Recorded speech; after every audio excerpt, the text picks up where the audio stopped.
for 3 months until he sent me a text saying, hey, we're opening tomorrow. Are you coming back to work? He knew my family and my kids and did not reach out for those several months. Did not sit well with me. When my boss asked me to come back, I said no. It felt so good. Having the time off during COVID gave me the time to think and reflect on what I really wanted to do. Then a new job opportunity came along and I was able to go apply to be a longshorewoman. Now I have health insurance, paid vacation time, and retirement. I have doubled my salary and eventually will triple my salary from what I was making. The Great Resignation. I'm a part of it. I'm proud to be a success story.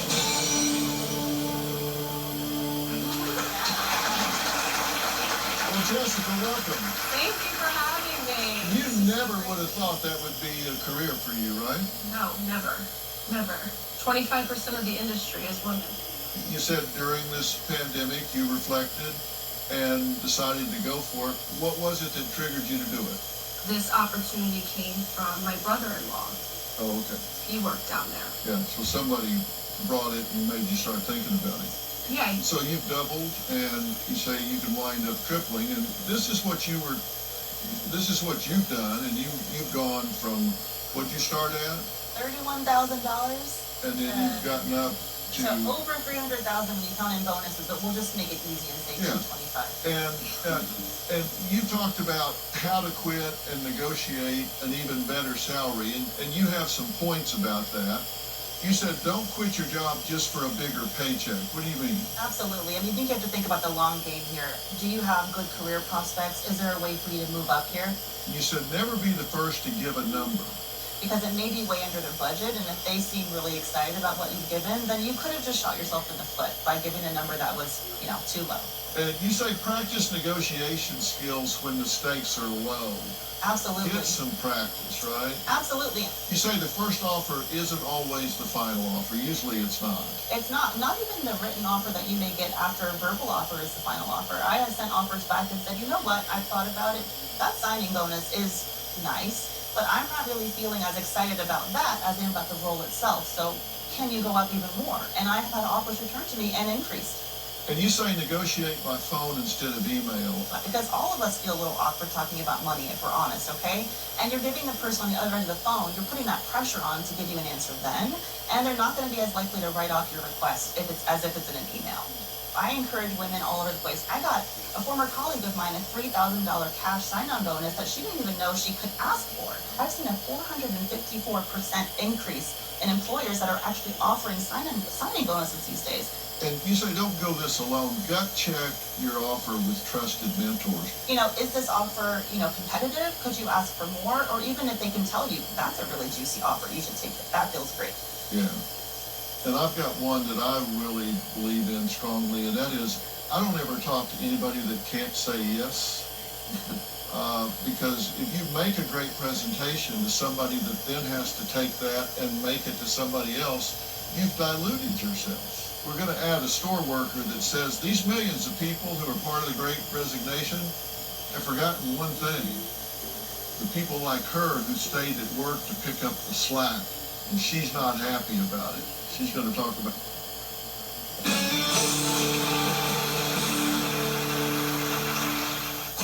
Why hide your skin if Dupixent has your moderate to severe eczema or atopic dermatitis under control? Hide our skin, not us. Because Dupixent targets a root cause of eczema, it helps heal your skin from within, keeping you one step ahead of it.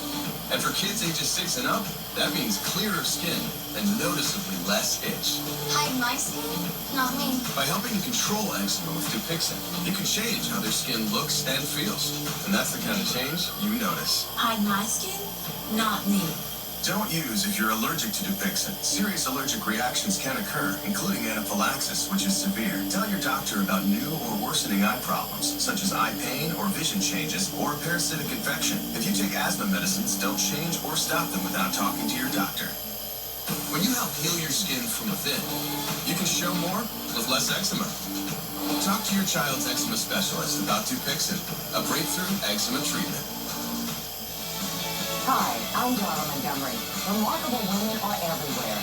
They lead us. They make a difference in our lives, in big and small ways. Tell us about the remarkable women in your life. We want to share their stories. KLFY News 10 is searching for the remarkable women of Acadiana. So go to KLFY.com and nominate someone special today. Home Bank is partnering with KLFY to spotlight remarkable women in Acadiana.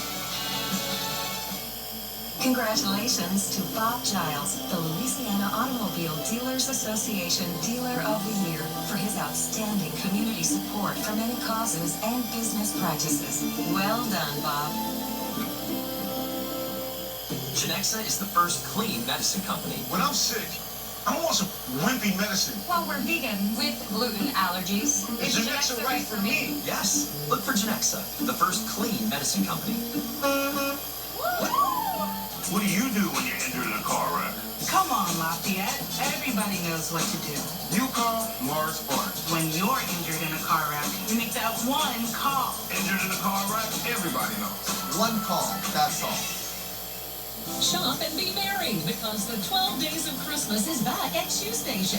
Find the best presents and stocking stuffers with flash sales going on now through December 24th. Visit shoestation.com/12 Days of Christmas and stay up to date on all our daily deals. Shop favorites like Clark's, Hey Dude, Brooks, Skechers, and more.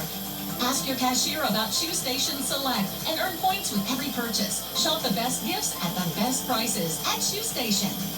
Congratulations to Bob Giles, the Louisiana Dealer of the Year, and for Giles Subaru and Giles Volvo, both J.D. Power dealers of excellence for the customer sales experience, now 3 years in a row. You're watching KLFY News 10. Want to know what's coming up on Dr. Phil? Visit our website and subscribe to our newsletter. You'll get weekly updates, live strategies, and exclusive video that you won't find anywhere else. Plus, on drphil.com, you can see sneak previews of upcoming shows. Log on today.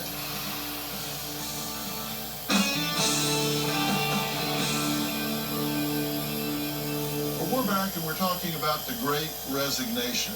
My next guest works for a popular grocery store chain and says this nationwide movement makes the lives of the workers left behind very difficult. So, Robin, this leaves some holes in the staff, and you're having to do double duty, triple duty, scramble around. We have half the people not showing up. There's nothing we can do except for work harder. There's no other option.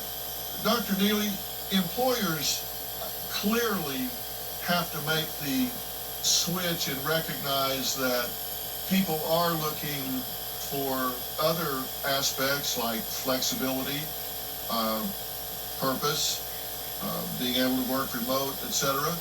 But employers also have the right to expect that a job gets done, and they need to require a certain degree of excellence. And as I said at the top of the program here, if you have a job without pressure, you don't really have a job. I mean, there are demands, there is pressure. How do you balance that out?